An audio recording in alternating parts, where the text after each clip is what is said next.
Hello everybody, welcome back to another video. If this is the first time you've obviously come across this video, firstly, welcome. And if it's the first time you've been to this channel, everything to do with HGV and the trucking life on the road, if you like, welcome. And if it is the first time, like I just said, don't forget to like, comment and subscribe to the channel so you're notified when videos go live, because the whole purpose of this channel is to give you an insight to the industry, a personal insight to the industry from my own personal experiences on the road and off the road, and a little bit of everything else really. But there is a reason why I've recorded this video. Now, it's not going to be a super long video today, I'll be honest with you. About 15-20 minutes of your time is all I'm going to take, and hopefully you'll still be with me all the way to the end. Now, it wasn't something I was thinking about doing. However, I was going to maybe answer some questions or maybe do this video whilst driving on the road. But then I thought, hang on a second, let's take some time out and have a good think about what I need to speak to yourselves on this video. And about 5 or 6, I've been seeing a lot of myths online recently on groups, videos, and feel like maybe there's been misled, if you like, in some cases, but also a lot of truth behind some of it as well, but not truth behind all of it, if you like. So I've decided to maybe do a little video for you today on debunking some myths in this industry from what I've personally, and I'll reiterate that, personally experienced in my 2 years of driving so far as a tramper. Now, the first thing I want to cover today, I'll cover the myths, obviously, everything that I've been hearing, and I want to just clear it up because, let's rewind slightly. I do get a lot of new drivers, potentially new drivers, or who are currently going for their training or just past their training, who contact me with a number of concerns in this industry.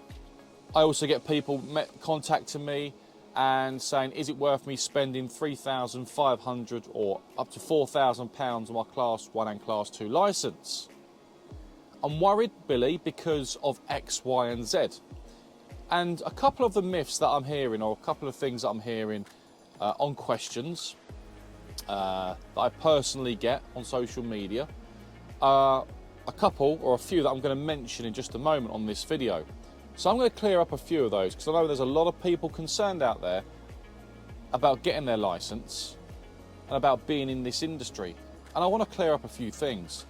But you know me, if you've been watching my videos for a little while now, I'll be absolutely transparent and honest with you based on my personal experiences. Once again, my personal experiences, not coming across that I know it all, because I don't, but I can speak on behalf of myself because I'm doing the job.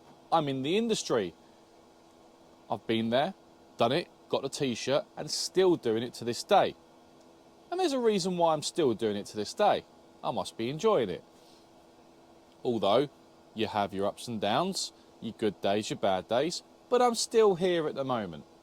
So let's clear up a few myths, or let's debunk them myths, if you like, in this industry, and give you my insight, my honest opinion on what I think the answer should be. The first one I'm going to clear up is, I hear you look at posts on social media. I don't get too involved with a lot of the political side of things in life. I try and stay away from it because it's not really worth drawing yourself into such negativity. However, I've had comments and conversations with non-HGV drivers who only drive a car on the road. They have no idea about heavy good vehicles. They seem to think heavy good vehicles were nothing but a burden on the road, if you like.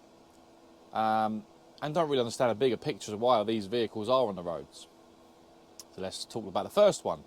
Driving a HGV is easy. I've heard this a few times. Bearing in mind, this comes from people that have no experience behind the wheel at all of a HGV, a heavy good vehicle, up to 44 tonne. Let's clear a few things up. Driving a HGV is easy. So, let's clear up a few things here. Firstly, it's not easy. Secondly, you've got a huge killing machine behind you.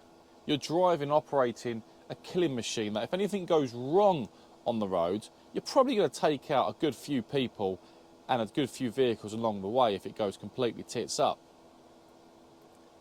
The size of the vehicle, the width, we've constantly got to worry about height restrictions, width restrictions, weight restrictions on a daily basis on every bit of cargo we transport across the country, across Europe, across the world.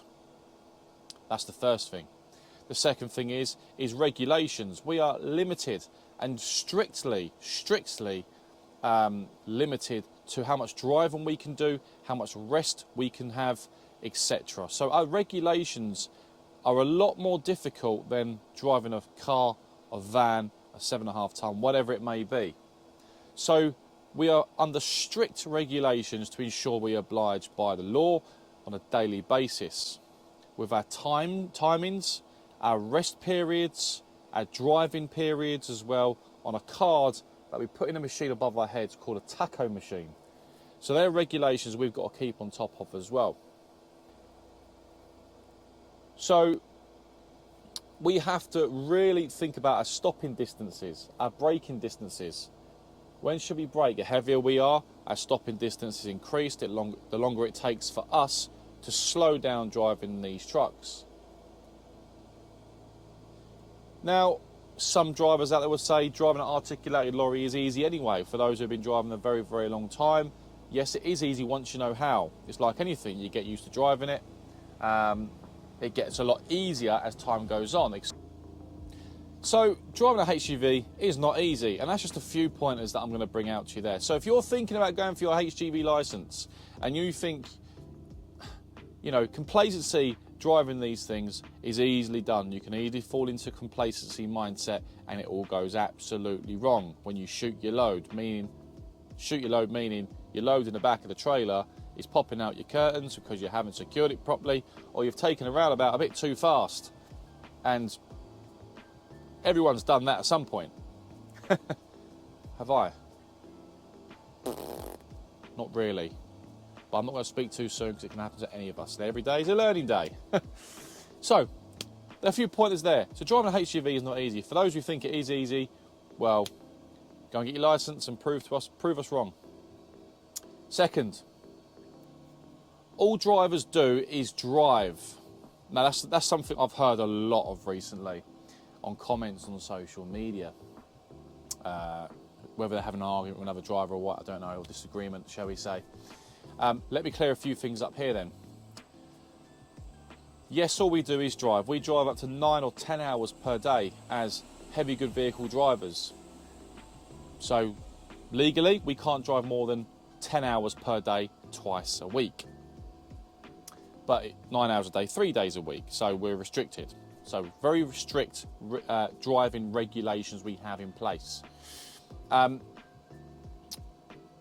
Yes, we do a lot of hours of driving. However, what I think a lot of people may be a little bit blind to is the work we do around driving. For example, we are constantly opening curtains on the side of our trailers. I'm just speaking on behalf of curtain siders. We are constantly strapping and securing the load with straps and ratchets. I've done plenty of videos on this before when I'm on site, and you'll see me strapping the load and securing the load on site. We have to oblige by every site's health and safety regulations, wearing a hard hat, goggles, gloves, high vis, safety boots, etc. So every site's different. So health and safety is huge in this industry. It takes a split second for something to fall on top of your head and kill you instantly. It don't take much for a forklift driver to lose control of a forklift and crush you as well. It's happened in this industry many times. I've heard horror stories on it. So health and safety is massive. You've got to be fully aware, not just driving on the road as a heavy goods vehicle driver. When you're on site, you have to be fully aware of your surroundings at all times if you're not inside your cab. Otherwise, it will soon go wrong and can easily go wrong.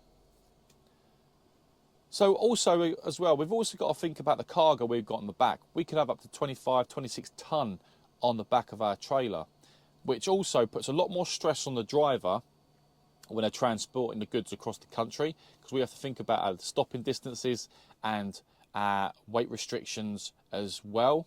So all that puts a lot more strain on the truck, which also puts a lot more strain on the driver when it comes to concentration levels as well. So it's not just all about driving. We've got to do paperwork. We've got to do PODs, point of deliveries, where we have to ensure the delivery address is correct, double check the paperwork when we take it from site and to our delivery address as well. So there is a lot to think about as well as driving. We've got to answer to the office. We've also got to stay in contact with the office on a daily basis to ensure that we are doing our job correctly and that, and that we're adaptable. The office can soon change your job whilst you're on the road, halfway up the road to your collection point.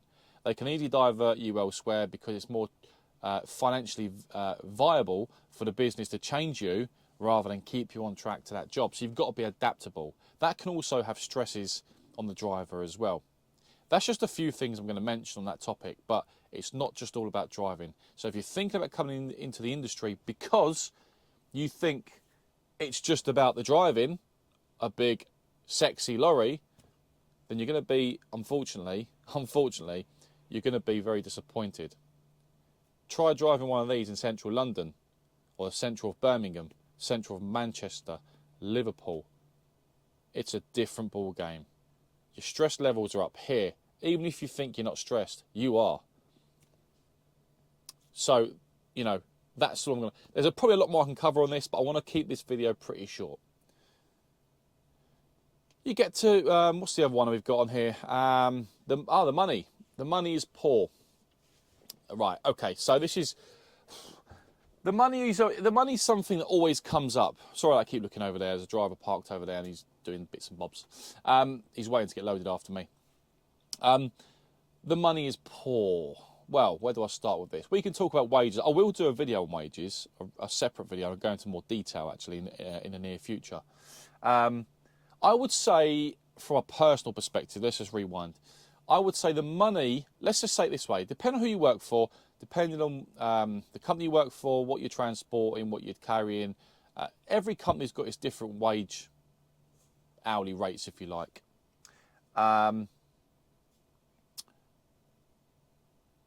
However, a lot of it is very similar. You can earn between, let's say, £12 and £20 per hour, £22 per hour doing the line of work that I do, for example.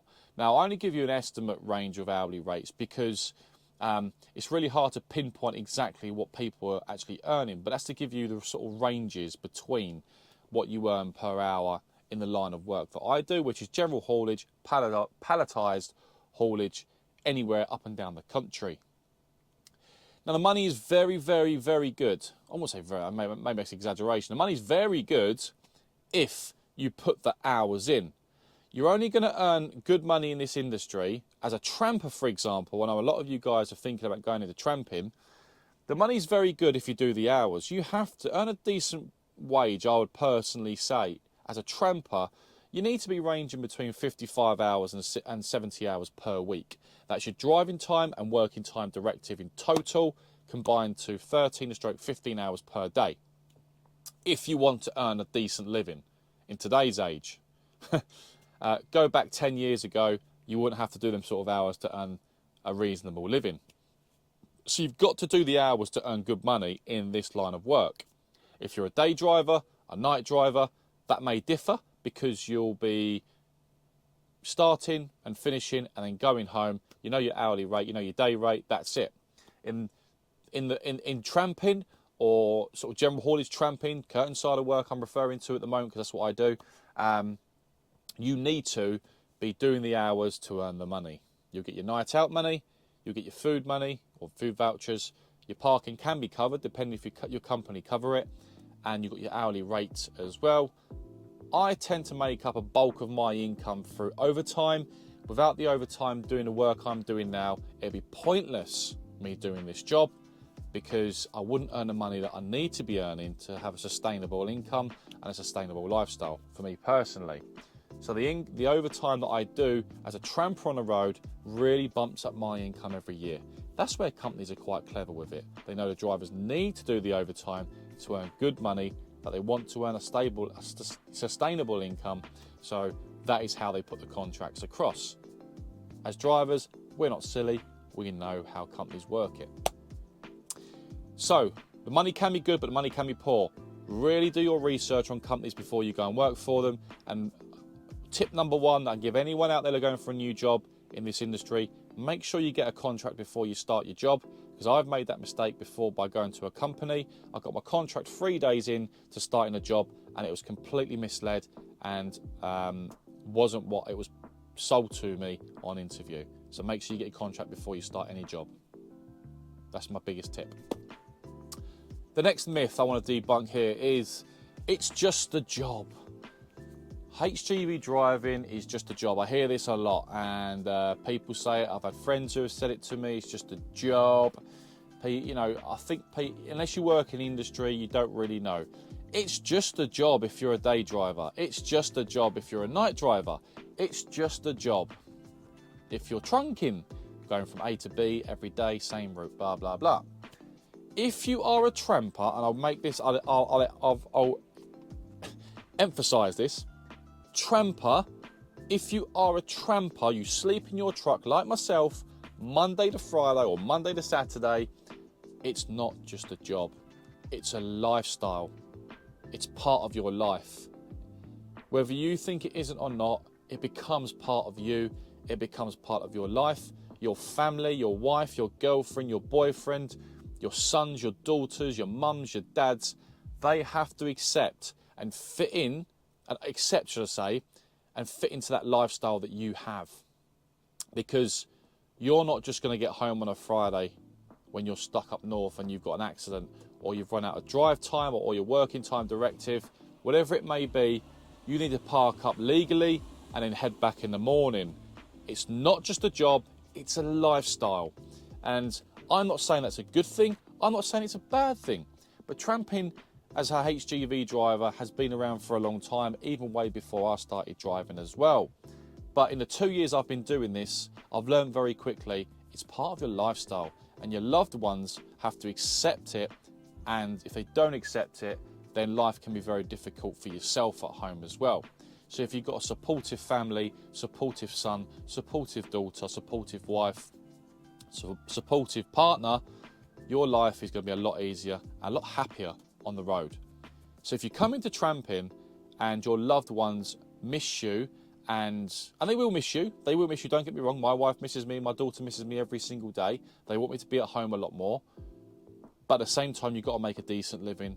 And if you enjoy what you do for a living as well, it's a very, very difficult scenario to be in. So having supportive loved ones as a tramper is crucial. It's a lifestyle, not just a job. And finally, career progression is not possible as a HGV driver. You have a lot of progression, you have a lot of direction, you have career and job security if you've got your Class 1 or Class 2 and Class 1 HGV driver's license. So, is there career progression? Only if you want there to be. In this industry, from what I've seen, and maybe it's because of based on the company I work for, or companies that I've worked for, unless I put myself out personally, put my hand into my pocket, take money out of my bank, my wallet, I'm not going to progress. For example, I've been doing this 2 years to get experience, to learn as much as I possibly can. I'm still learning because every day is a learning day. But recently I decided to pay for my ADR course. I paid for it myself. It wasn't cheap. It was very expensive. It was a very expensive ticket to get. I now have my ADR. In fact, I will show you guys now because I have it in my wallet. And I'm very proud of myself because now I can progress onto bigger and better things. I've just covered my personal details up, but there's my ADR card. I am now qualified on all levels to transport pretty much anything and everything to do with ADR dangerous goods, including tankers. So I've personally put myself out to pay for my own course to progress and to give me other options in my life if I decide to make that move from the company I work for now. Doesn't mean I'm unhappy working for the company I work for now. However, I have more options. So I've opened more doors for myself personally for my own personal career progression as well. My company would never put me through it because we don't specialise in ADR, who I work for. That's probably why. And a lot of companies are the same.